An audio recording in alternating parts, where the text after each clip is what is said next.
نیسلا tower کے بعد اب تجوری ہائٹس کی بھی باری. جاننے کے لیے آپ ہمارے چینل کو سبسکرائب کیجیے، ساتھ ہی بیل نوٹیفیکیشن کو کلک کیجیے.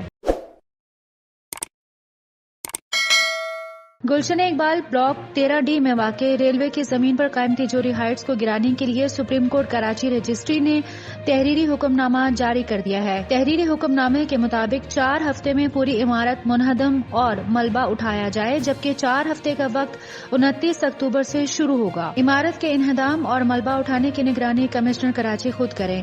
انہدام سے قبل تجوری ہائٹس انتظامیہ فائلیں اور سامان نکال لیں. بکنگ فائلیں کمشنر کراچی کے زیر نگرانی نکالی جائیں اور کمشنر کراچی بکنگ فائلوں کی مکمل انوینٹری بنائیں، جبکہ بکنگ کروانے والوں کو 3 ماہ میں معاوضہ ادا کیا جائے. حکم نامے کے مطابق عمل درآمد نہ کرنے پر تجوری ہائٹس انتظامیہ کے خلاف سخت کارروائی ہوگی.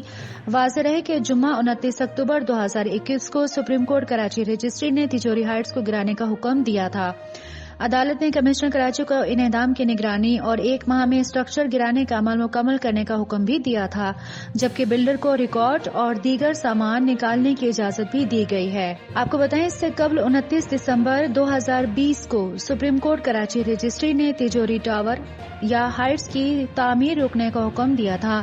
عدالت نے کمشنر کراچی کو پروجیکٹ ٹیک اوور کرنے کا حکم بھی دیا تھا اور ریمارکس دیے تھے کہ تا حکم ثانی کسی قسم کی مداخلت نہ کی جائے.